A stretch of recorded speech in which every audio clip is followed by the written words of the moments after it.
So we are starting today's lecture.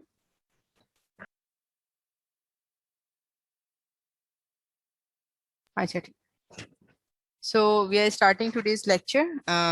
It's about SBL, scenario-based learning, in which we basically discuss the problem according to the case we see in our routine practices. Like today's case is about one of the common gynecological emergency, that is ectopic pregnancy, in which I will share a case scenario with you, and then we will be discussing problems and approach towards the problem and how to manage it. So today's objective is at the end of the session, the student should be able to understand and describe definition of ectopic pregnancy, what are common sites of ectopic pregnancy and risk factors associated with it, and how it presents in acute condition and in subacute conditions, what investigation should be advised to confirm our diagnosis, and what should be the management strategy to resolve the issue. So here is the case. There is a female, 27 years of age, para 2+1, admitted via emergency with amenorrhea of 7 weeks, with spotting for 10 days and severe abdominal pain and syncope, along with shoulder tip pain for 6 hours. So looking at the scenario, you should consider what are the important points in this case scenario. Like the patient is 27 years, it means she's a young patient of reproductive age group. Her parity is second.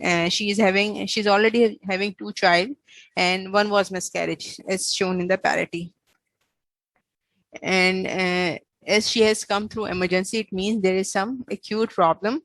That's why she has landed up in emergency. Otherwise, we usually see patients in OPD. So if someone has come to emergency, it means there is some acute issue. And this is a significant thing, that she's having amenorrhea of 7 weeks. It means usually a female should have menstrual cycle every month after 4 weeks. But if 7 weeks has passed and she has not received menstrual period, it means there is something problem going on, or maybe she's pregnant, or she's having any other problem which causes delay in periods. So there's another problem, that she's also having spotting, pervaginal bleeding in the form of spotting since 10 days. It means she's not bleeding heavily, but she's having spotting of blood on daily basis, like since 10 days. And along with that is spotting, she's also having abdominal pain and syncope. Syncope means she must be having a hypovolemic shock or something which is leading her in syncope. And shoulder tip pain, this is also significant. We will be discussing about it in our next slides. So let's discuss the case according to the scenario given. Usually the SBL classes are supposed to be conducted in interactive session, where the student and teacher can interact with each other and can find out what students think and how they are likely to manage, and then we correct them. But here is a one-way lecture format. So let's see. So what are the risk factors in this? What are the risk factors in this case? Okay, so let's move back. Let's go back to the previous slide.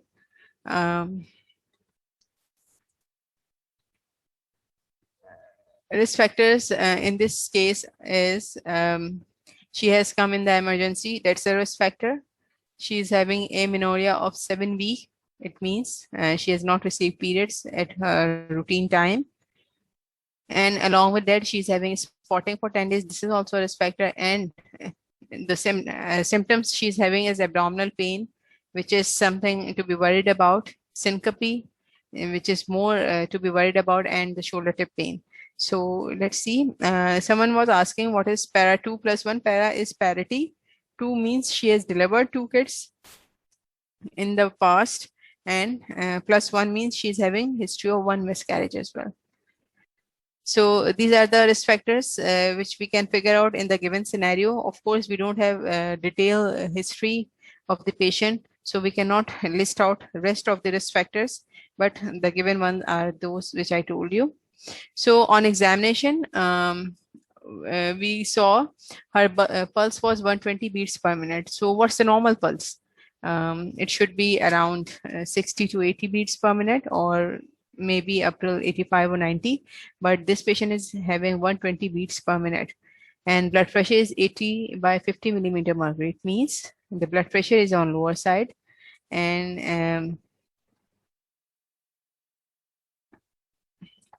okay, it means the blood pressure is on lower side, and temperature, she's not having fever right now, so that's a good thing.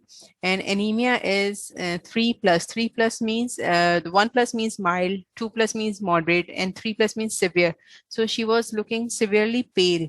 It means and along with the low BP and raised pulse and anemia, what does it show? She is having deficiency of blood. So where is her blood going? It means either she's anemic since past, or she's losing blood somewhere. So on abdominal examination, abdomen is distended, tense, and tender. This is not the normal thing. It should not be distended. It should not be tense or tender. If abdomen is distended, then what comes in mind? What is inside the abdomen which is causing abdomen to be distended? So as we can see from the other examination finding, pulse is raised, BP is low, anemia is she's severely pale. So what comes in mind? You guys can reply me on chat. What do you think? What is going inside the abdomen which is causing such vitals and abdomen to be distended? Okay, the cause of distension is not any visceromegaly or no mass. So why abdomen is distended along with these findings of vitals? So it means she's bleeding inside. That's why we got these findings. And along with that, fluid thrill is positive. It means there's a fluid inside the abdomen, and that fluid must be blood. That's why she's having other signs of hypovolemia. So the rest of the examination, okay, as this is the gynae case, and we are having history of amenorrhea and PV spotting, so definitely per vagina examination is must. On per vagina examination, her vulva vagina is normal, and os is closed, cervical os is closed. Along with that, uterus is retroverted and bulky. It means uterus is not of large size, or it's not she's having 7 weeks amenorrhea. So uterus, if she's pregnant, uterus should not should be more than 7 weeks in size, but it's not. Fornices are showing fullness in the right fornix. Usually fornices does not show fullness. Fullness means there is a sense of swelling or the sense of something inside the fornices, which shows fullness on examination. So she's having fullness in right side. So probably there is some problem in the right side. And what structure lie in the right fornix? Can you reply me on chat? What structures do we expect on the right side in the right fornix? Okay, one is fallopian tube. What else? We do have other things in the right fornix as well. What do you expect?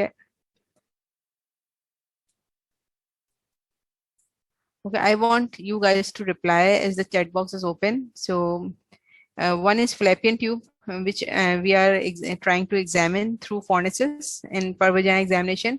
But not only fallopian tubes are there are other things as well. Okay, I am asking here in examination finding, it is written there is a fullness in right fornix. Fullness means there is something which is which can be felt through examination in the form of fullness or in the form of swelling. So what do you expect? The one thing someone has said, fallopian tube. What are other structures which lie in the right fornix? Okay, appendix, good answer. And appendix, fallopian tube, what else? Yes, cecum is also there, but cecum cannot be felt. If there is any mass, then definitely we can feel it. What else? Fallopian tube के अलावा भी कुछ होता है ना? Yes, ovary. Now someone has finally said ovary. The ovary is there. Ovary and fallopian tubes are basically, if there is any pathology in them and there is any increase in size or any mass in the fallopian tube or ovaries, then we can definitely feel them through the right phonics in the form of fullness. And the one other thing, cervical excitation is positive. What is cervical excitation? Any idea? It's a kind of examination. What does mean by cervical excitation?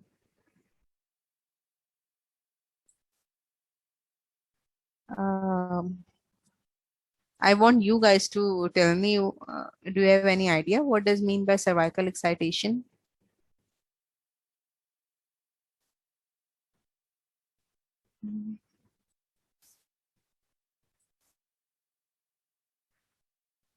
Okay. Cervical excitation means basically when you are doing per vagina examination, what you do. Yes, cervical excitation is sort of tenderness. On per vagina examination, when you insert your two fingers inside the vagina, you can feel the cervix. And when you move that cervix to and fro, when you try to, with your fingers, when you try to move the cervix to and fro from its position, if the patient feels pain on that movement, it means there is cervical excitation. Usually there should not be cervical excitation. Patient should not feel pain when you are moving her cervix. But if there is ectopic pregnancy or there's any pathology, there's any problem going on and patient is feeling cervical, positive cervical excitation, that guides you, that give you hint that this patient may have ectopic pregnancy. So, and slight PV bleeding is also one of the symptom of ectopic pregnancy. Hmm. Someone is asking, is the cervical excitation positive in STI? Yeah, they can be positive in STI or UTI as well, but they are much significant in case of rupture ectopic pregnancy. So, what do you now? Can you narrate or can you enlist what we saw in the case of ectopic pregnancy? Like examination is showing, or there is an ectopic pregnancy and it has already been ruptured. Ectopic pregnancy which has already been ruptured, now it is showing signs of being ruptured. Pain is one of the sign that patient has ruptured of ectopic pregnancy, or even if it is not ruptured and it is about to rupture, even at that time patient also feels pain.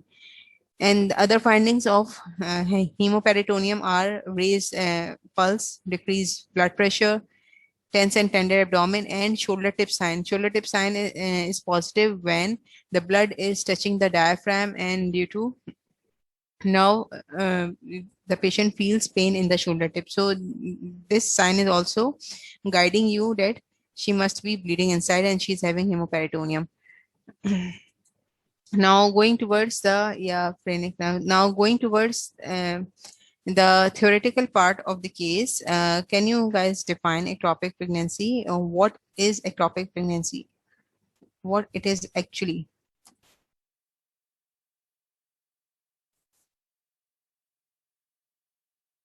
Okay, ectopic pregnancy is basically a pregnancy at abnormal location. Normally, the pregnancy should be in the endometrial cavity, and if it is not at its right place, then it is called ectopic pregnancy. So, ectopic pregnancy can be found anywhere other than the uterine cavity. So, by definition, it is the implantation of conceptus outside the normal uterine cavity. Now, moving to the next question. What is heterotropic pregnancy? Any idea?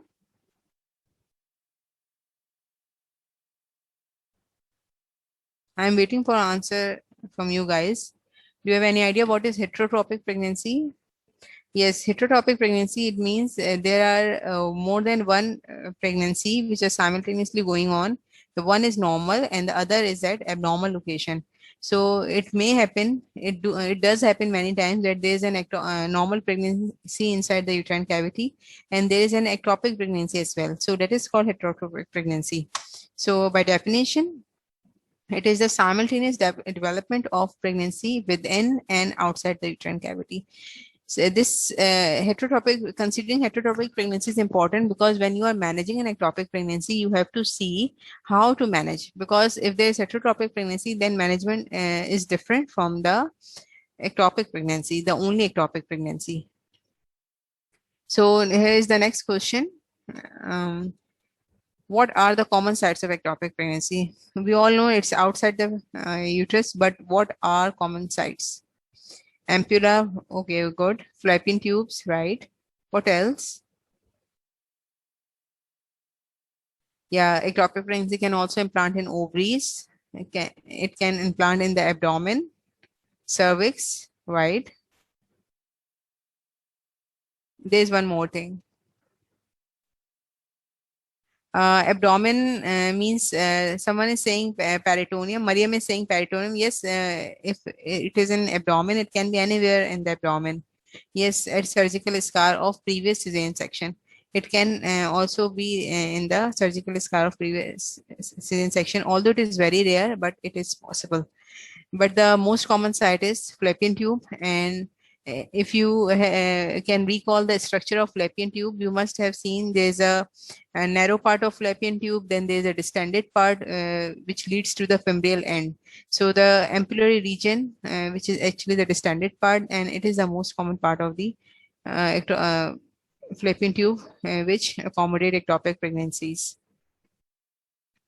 So common sites of ectopic pregnancy is fallopian tube in 95% of cases, but it can also occur in the ovary in 3% of cases, peritoneal cavity or in the abdomen in 1.5% of cases. So, and less than 0.5% cases include cervical ectopic pregnancy and cesarean scar pregnancy. Okay, if we talk about fallopian tube, then the most common site is ampulla, which accounts for 74% of the tubal ectopic pregnancy. Then isthmus is the narrow part of the ectopic fallopian tube. 12% of ectopic pregnancy can also implant over there.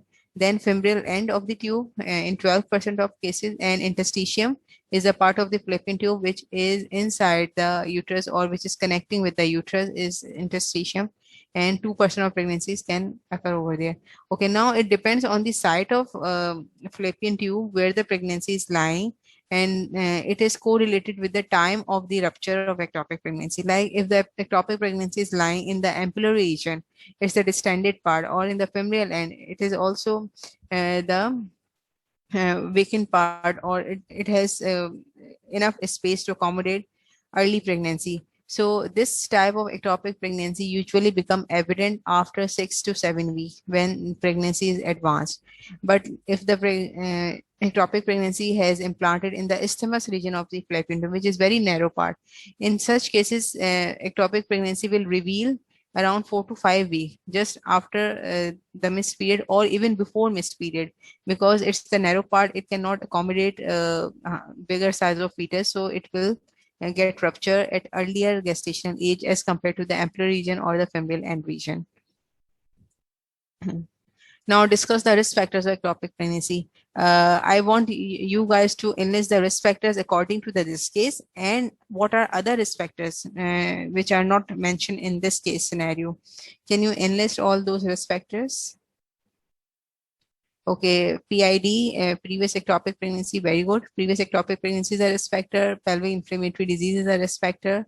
Salpingitis is part of PID. What else?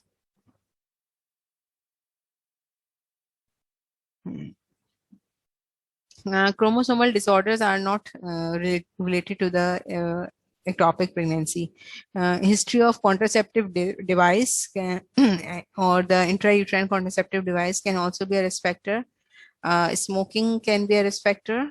What else? Previous pelvic surgery or the previous abdominal surgery, which can lead to scar formation and cause the adhesions of the tube or adhesions of the pelvic structure, can lead to ectopic pregnancy. IVFC is also a risk factor, or the assisted reproductive technique in which we are doing ovulation induction. can also risk factor. Age is very important. Hormonal problems are not usually directly related to the ectopic pregnancy, but there are some studies which are saying that progesterone use can lead to the ectopic pregnancy as well, but that is very rare. Tubal ligation is also a risk factor.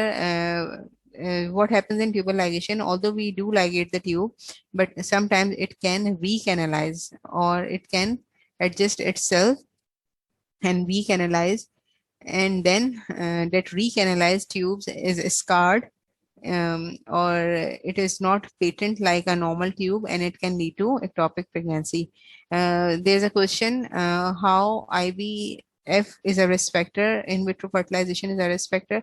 In vitro fertilization is actually being done in those patients which are facing subfertility problems, which are a case of infertility. So whenever there is a difficulty in in getting pregnant, then there is definitely a risk of increased risk of ectopic pregnancy. And in cases of IVFC where we are supporting artificially, we are supporting pregnancy, or we are inducing zygote, and we are inducing pregnancy artificially, then definitely there's a risk factor. And along in the IVFC treatment, we are also giving hormones to the patient in the form of progesterone, and taking progesterone is a risk factor. And I think Dr. Nazia must have told you how progesterone are causing ectopic pregnancy, how they're affecting fallopian tubes that causes ectopic pregnancy. So there is few more risk factors. I think we should move on to the answer. Risk factors, tubal disease, as you guys have already told me. Chlamydia is a common cause of PID, and it is very common in causing ectopic pregnancy because it affects the tube. Chlamydia or gonorrhea infections, they directly affect the fallopian tubes, and they are a common cause of ectopic pregnancy. Then history of abdominal TB. This is very important. Someone who is having history of abdominal TB in past, she's definitely at risk of having ectopic pregnancy because of adhesions inside the pelvic cavity, adhesions of the organ. Poor health of the fallopian tube can lead to the ectopic pregnancy. Previous ectopic pregnancy is also a risk factor.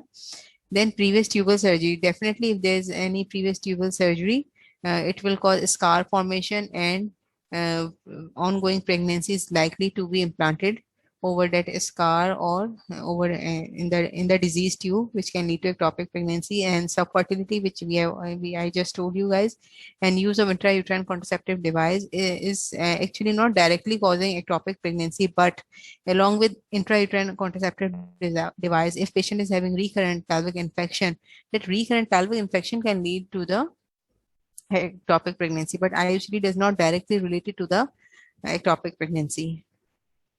Now, moving on to the next question, discuss the acute and subacute presentation of a patient with ectopic pregnancy.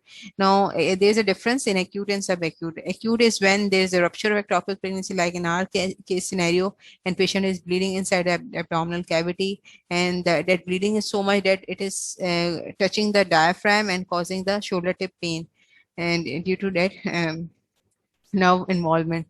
So, what happens in the subacute condition? In subacute condition, when there is a tubal pregnancy which is about to rupture, it can present in subacute because patient feels pain since few days, and she's reporting to you. Or maybe there's a rupture of ectopic pregnancy, but after that rupture, the blood has accumulated in a small area, or it is sealed with the surrounding structure, and it's not going anywhere else, or it is not severely bleeding. So patient will not represent to you with acute symptoms, but she will give you history of pain or syncope since 1 week or 10 days, maybe like that. So that's the subacute presentation. So let's discuss about acute presentation first. What can be the acute presentation of ectopic pregnancy? I want you guys to tell me, which we have already seen in our case scenario as well. What can be the acute presentation of ectopic pregnancy? Syncope, right? Abdominal pain, yes. And this abdominal pain will be can be seen in subacute as well, but in acute cases it will be severe. There will be mild bleeding in per vaginally, and patient may be in state of collapse. shoulder tip pain, right? You may find patient hemodynamically unstable in acute condition, and that is the difference. And this is the main difference in acute and subacute. In subacute condition, you will find patient hemodynamically stable, or she may show mild signs of anemia, but not severely anemic. Abdominal distension, good. It's the sign of acute presentation. Abdominal guarding will be positive. Abdominal guarding can be seen in acute and subacute both conditions.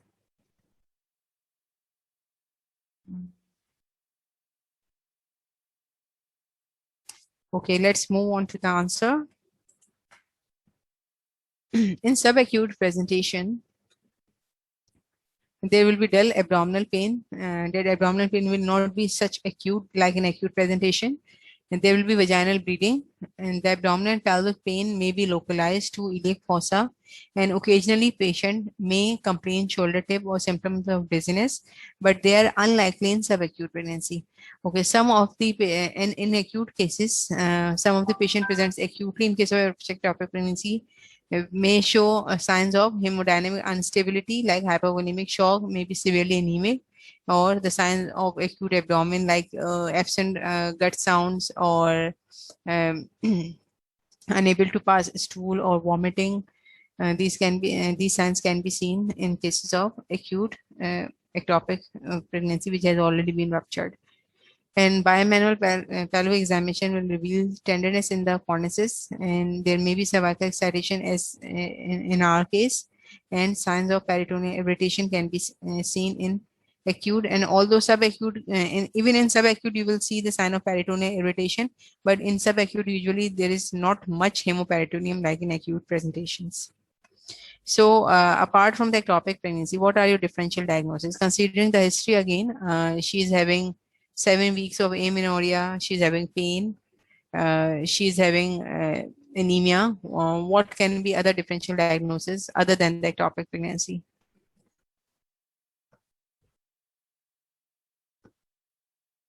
Okay, the other diagnosis is miscarriage, right?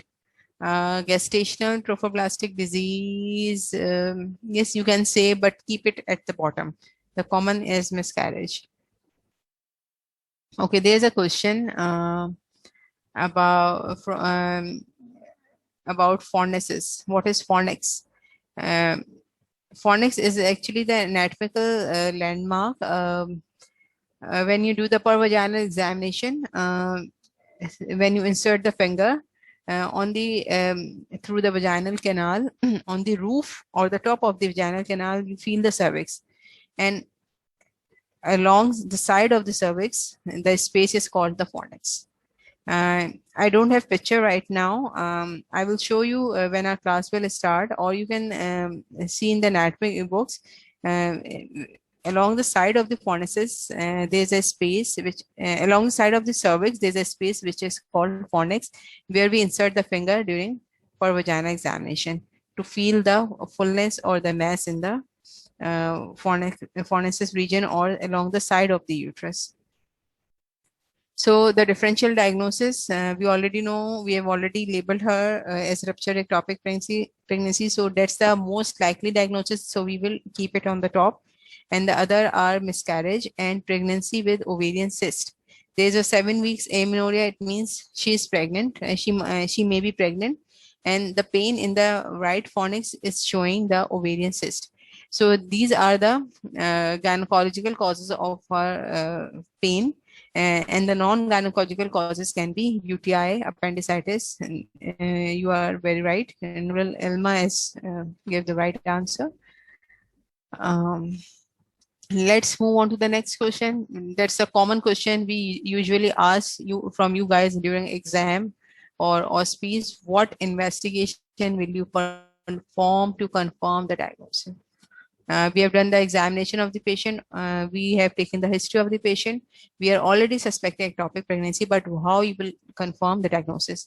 Beta HCG and pelvic ultrasound, very right.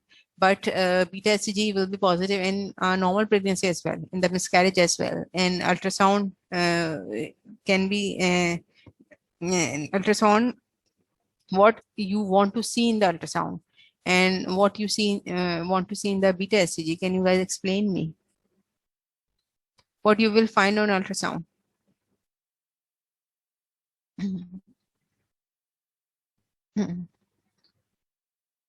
Okay, the one thing we will find, there will be no pregnancy in the uterus, right? But now we will correlate with the empty uterus of ultrasound with the beta HCG level. If beta HCG level are raised, they are in the positive range, it means there is a pregnancy. And now we will move to the ultrasound. If there is empty uterus in the ultrasound, there is no pregnancy inside the ultrasound, then we need to look for pregnancy outside the uterus.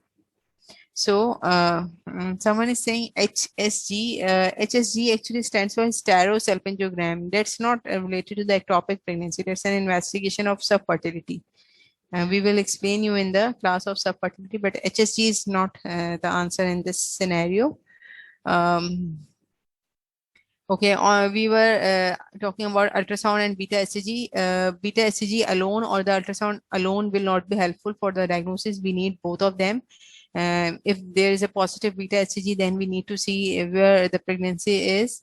If it is not inside the uterus, then we definitely need to see it where it is outside the uterus. Or sometimes the ongoing pregnancy is so small, although it is inside the uterus, but it is so small that it is not visible on ultrasound.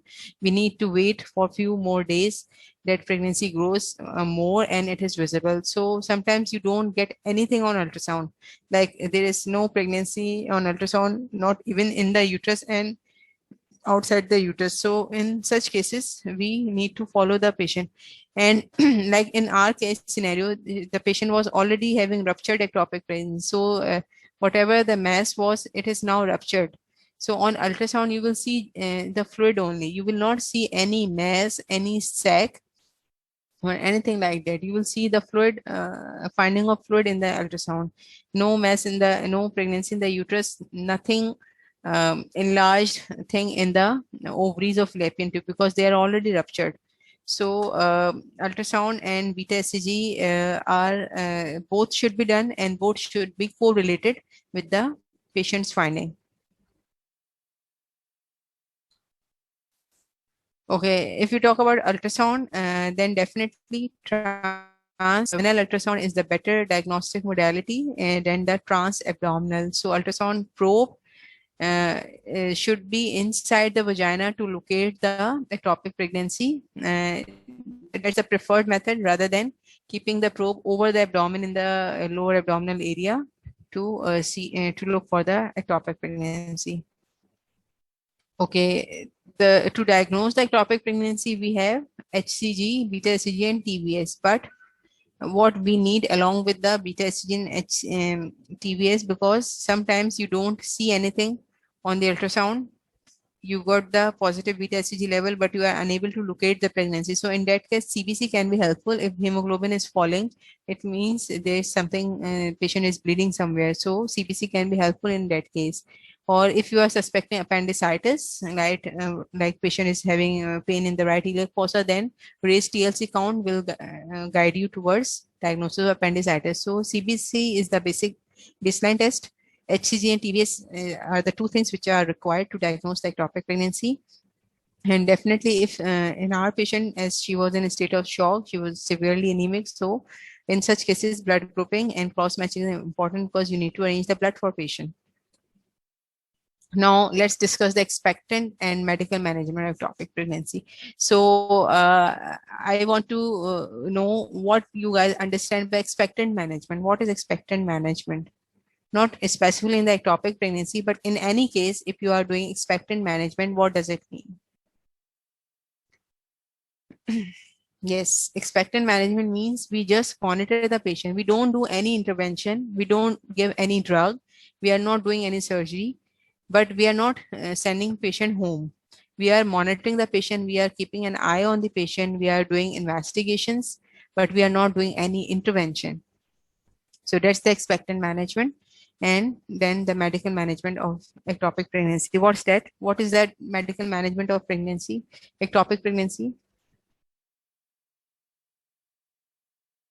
Yes, methotrexate is the answer. That's the medical management of ectopic pregnancy. But again, it depends whether this patient is having a heterotropic pregnancy or the ectopic pregnancy. If there is heterotropic pregnancy, it means if you are giving methotrexate, it will definitely go to the normal fetus as well. So we cannot give any systemic drug like methotrexate in case of heterotropic pregnancy to resolve the abnormal part of pregnancy, because there is normal pregnancy as well. So medical management is for ectopic pregnancy and those ectopic pregnancies which are not ruptured yet. So expectant management is based on assumption that a significant proportion of all tubal pregnancy will resolve through regression or tubal abortion without any treatment. And it does happen actually, because whenever there is an abnormal thing in our body, nature try to resolve it on its own.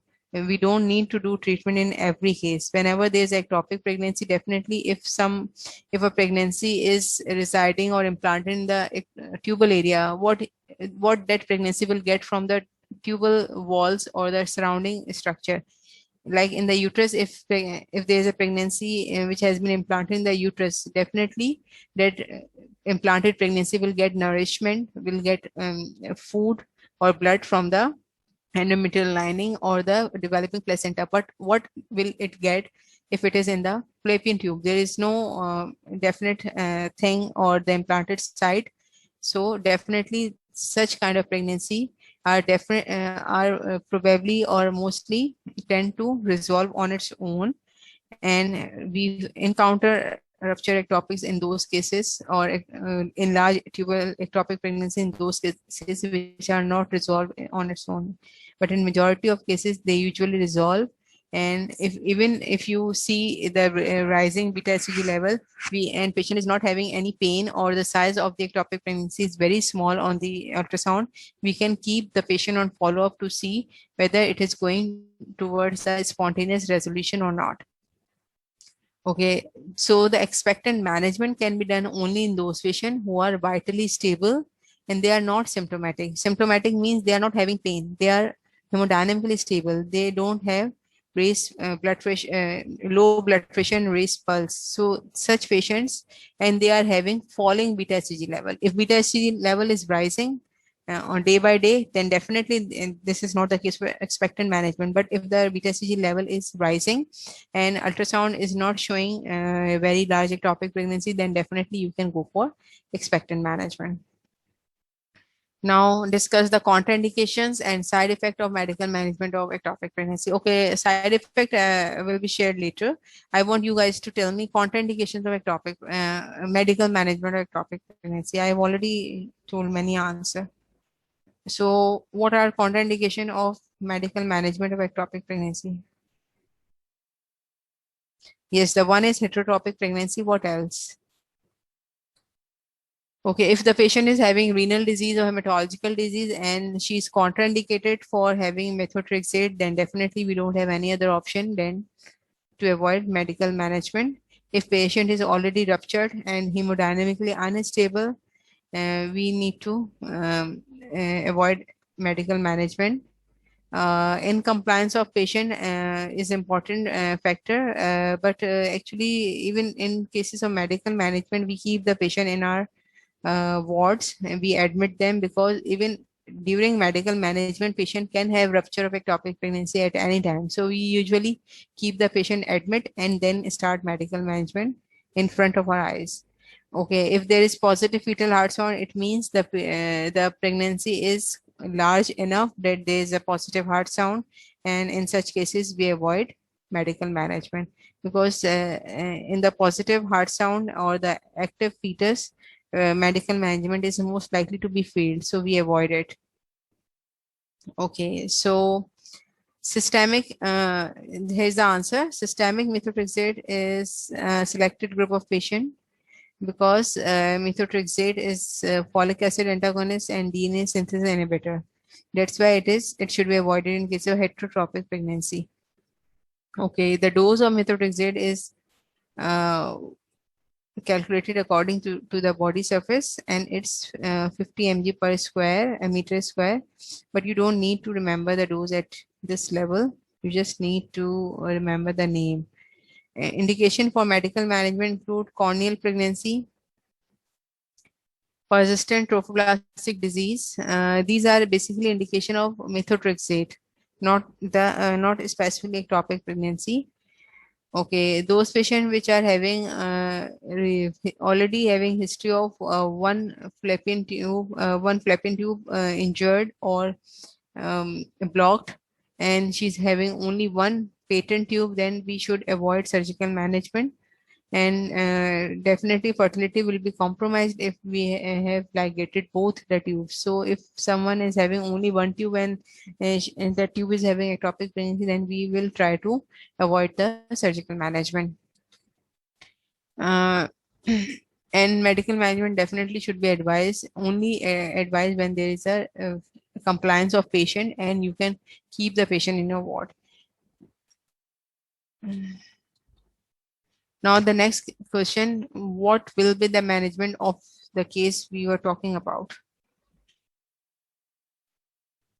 There are three managements we have already discussed: expectant, medical, and surgical.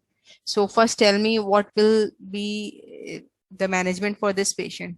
Yes, the answer is surgical treatment. You are very right. Now for the surgical treatment, we have different options like laparotomy, someone has said, and laparoscopy. Very good. We can do in surgical management, we can do laparoscopy and laparotomy both. Okay, what in this case, what we will do in this case, laparoscopy or laparotomy?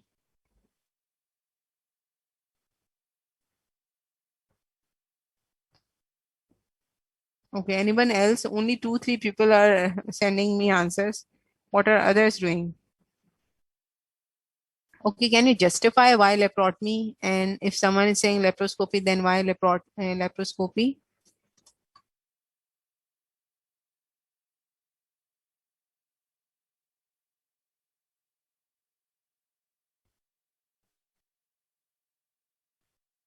Yes, the answer is laparotomy. You are very right.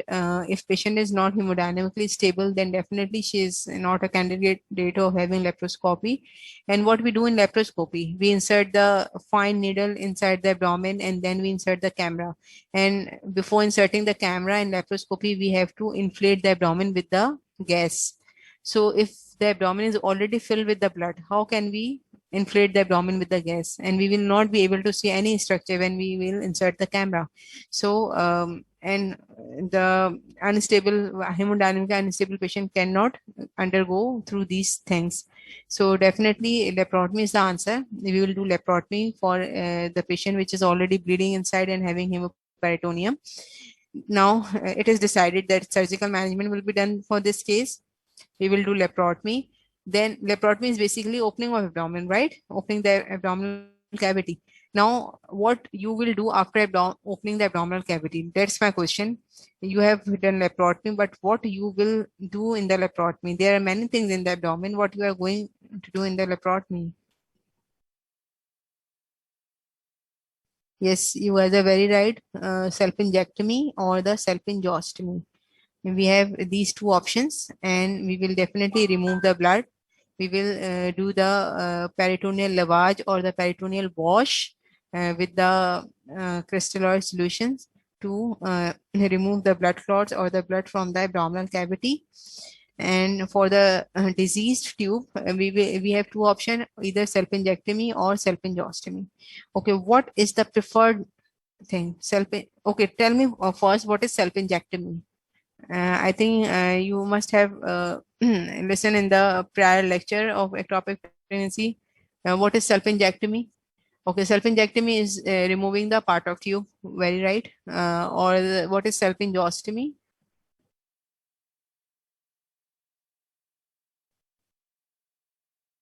Okay, there's a question. Hemodynamically unstable patient will lose more blood in laparotomy. Why do we go for laparotomy? I said laparoscopy is not the option for the patient which is hemodynamically unstable. We cannot inflate so much of carbon dioxide gas in the abdomen. And definitely when we will insert the camera, how we will see the structures when there is blood all over in the abdomen. So definitely we need to do the laparotomy, and laparotomy is definitely it causes more blood loss than laparoscopy. But if the patient is already bleeding, we are not going to cause her so much. We will not let her bleed so much. Definitely, we will go inside the abdomen and we will locate the areas which are already bleeding, and we will try to ligate it, or we will secure do the hemostasis. So there is no other option than laparotomy for already a bleeding patient, and we have to manage blood loss with the blood transfusions. Okay, salpingostomy is making a little incision in the fallopian tube and removing the content. But which is preferable, salpingectomy or salpingostomy? Now, this is my question. What you want to prefer, salpingectomy or salpingostomy? What is better and why?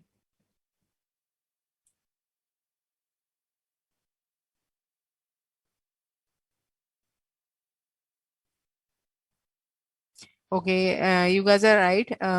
If patient is having other normal tube, then definitely we will prefer salpingectomy. We will remove the whole disease part of the fallopian tube. But salpingostomy is also the option.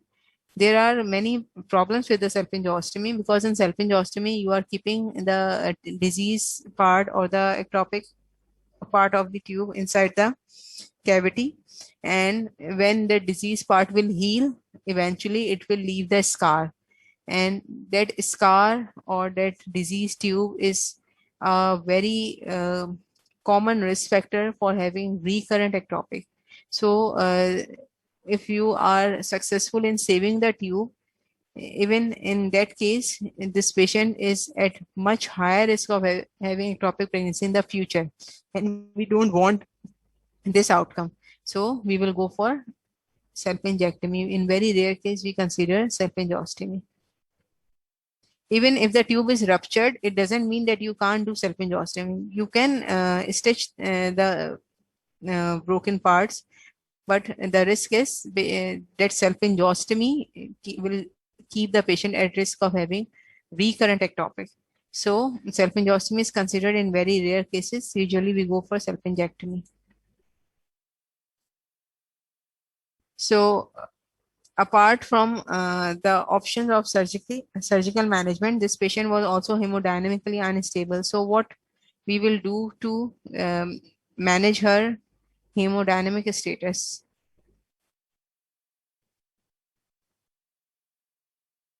Okay, transfusion is the answer, yes. But for transfusion, you need to arrange the blood, which takes at least 1 to 2 hours. And patient is already having low blood pressure. So what you will do?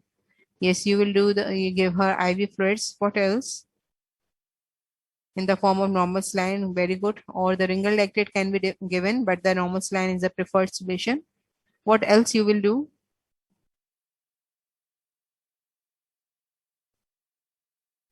Okay, you have given IV fluid, you have passed the IV line. What else you will do? Suppose you are on duty doctor in the emergency and you have received such patient. What you will be doing with the patient apart from passing IV line? You will do the urine output checkup. For urine output checkup, you need to pass Foley's catheter to see how much urine her kidneys are making, because she may go in renal shutdown due to such blood loss. What else?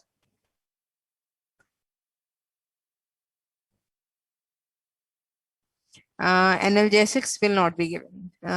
Usually in ectopic pregnancy, if you have already diagnosed the ectopic pregnancy, for the time being, you can give analgesic, but these are not the option. You have to take the patient to the OT, such patient to the OT, and manage her according to that. So there's a question, will be placed drain? Placing drain depends on the situation. If there was so much hemoperitoneum inside the abdominal cavity that after doing multiple washes with the normal saline, you can still see there is a fluid or the red color fluid floating in the abdominal cavity, then definitely you should keep the drain. But it's not mandatory to keep the drain. We usually do it in our routine practice. We keep the drain inside the abdominal cavity, because even after surgery, if there is any bleeding or bleeder left or if patient is bleeding even after surgery, so we can see the blood coming out through the drain and it will guide us what we have to do. So placing drain is a good idea, but it's not mandatory that you have to do it. Okay, there's a very good answer. Baseline investigations. Of course, we will go for a baseline investigations.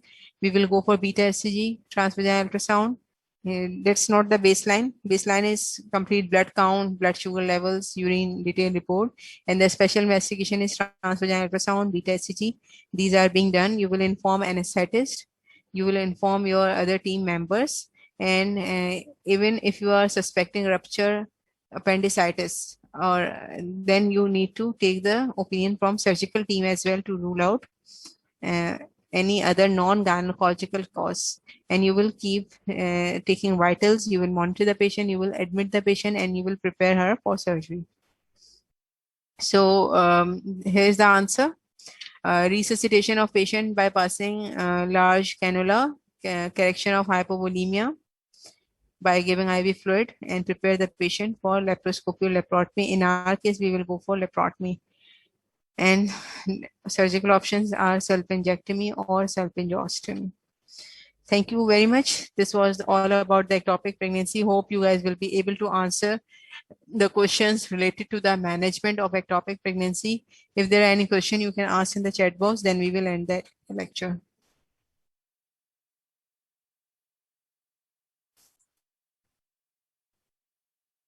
Okay, I was happy to take this lecture because I was getting the answers timely from of my questions, and it shows you have you must have taken the morning lecture. That's why you are able to answer it. I know nobody read from the book. I know you guys, but if you have understand the topic and you understand the case scenario, that's good. And inshallah, you will be able to answer the questions which we will ask in your test. Okay, thank you very much. I am ending lecture now. In case of any query, you can ask me through my mail ID. I will be pleased to answer you. Here I am sharing my mail ID on the chat box.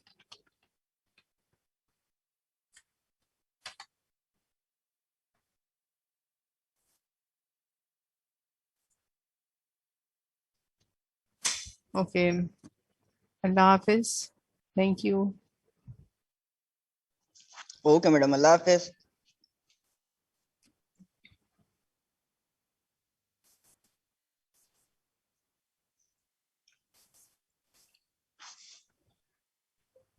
मैं and कर दूं class? जी जी बिल्कुल and कर दें, हो गया।